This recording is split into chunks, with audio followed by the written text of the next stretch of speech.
The Oklahoma City Thunder eliminated the San Antonio Spurs in a hotly contested series. The futures of Tim Duncan and Manu Ginobili are in question, and so too is the Spurs dynasty, which has spanned 20 years.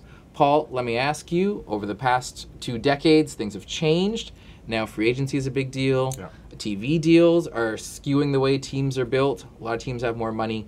Is it possible to have a dynasty like the Spurs in today's sports? Yeah, I absolutely do think that is still possible, but we have to adjust our perception of what it is, right? You're not going to see teams win 6 in a row anymore, but certainly once you get a generational player in the NBA, like a Tim Duncan, like a Steph Curry, like a LeBron James, you will always be in the mix, just because the nature of basketball, one player can make such a difference. So I can't look at Tim Duncan and not think, what if the Vancouver Grizzlies had been allowed to choose that player? Because by all rights, if David Stern didn't shackle this franchise, he would have been the #1 pick for the Vancouver Grizzlies. They just weren't allowed to choose him. And now here he is still playing. Would the Grizzlies still be here? Would they have been a dynasty? Can we imagine Tim Duncan and Big Country playing together? I'm not so sure about that one, but he would have been a difference maker, and if that team's successful, maybe the team's still here. You know, this is what I love about this story, though. You're right, Tim Duncan could have, maybe should have been in Vancouver.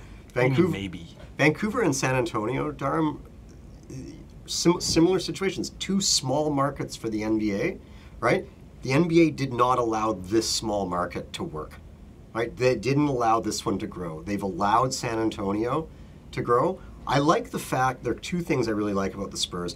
I love the fact that Tim Duncan chose to be there and has chosen to be there his whole career. You think of pro athletes always going to where the opportunity is, going to New York, Chicago, Los Angeles, going to the big cities where they can cash in, not just with the biggest salaries, but also with endorsements that one would think don't come to San Antonio, Texas. So he's chosen to be there, probably the hometown discount. I also love the fact that Greg Popovich has had this long career, so he flies in the face of everything we know too about pro sports. A guy who's been able to hold on to his job, a guy who's been able to succeed year after year, go to the playoffs, have phenomenal regular season records constantly, never threatened to be fired, somehow appeals to his players, right? Tim Duncan's never tuned Popovich out in his career, it appears, right? So there are so many wonderful things about that makes San Antonio and Duncan an anomaly. That plays into the dynasty talk, because you cannot buy a dynasty. You know, the New England Patriots didn't do it. They got the star in Tom Brady, but they've had all these complementary pieces around them and people who've bought into the culture, and they win. Same thing in San Antonio. You could arguably say the same thing about the closest thing we have in the NHL to a dynasty with Chicago. I mean, yes, they've got incredibly good drafting that got them the star players, but they've replaced all these complementary pieces around them instead of just going out and trying to buy their way into it. And I think if you're going to have a dynasty, that's the key, is you need players who want to be a part of it rather than just cashing a check. Jonathan, you watched the Oilers dynasty of the 80s firsthand, and then you saw that team kind of dissolve and move into different parts of the league, the players. What's your thought on loyalty? Should the fans be sticking with the team, or should they be following players? And is that a challenge and a decision that people have to make these days? I mean, that's a tough one emotionally, because you know, from the time the Oilers got into the NHL, the success came really quickly, and within a couple of seasons they were playing Montreal in the first round of the playoffs. The Canadiens were a dynasty, and Edmonton upset Montreal in the first round of the playoffs. It was not supposed to happen. And then, you know, you watch for a decade where, you know, top to bottom they build this phenomenal team, and now there are, you know, things in place so that you can't really do that in the NHL anymore. But in terms of where, you know, how you stick with it, you know, I would say, frankly, most Edmontonians didn't probably think of Gretzky the same way once he became a Los Angeles King.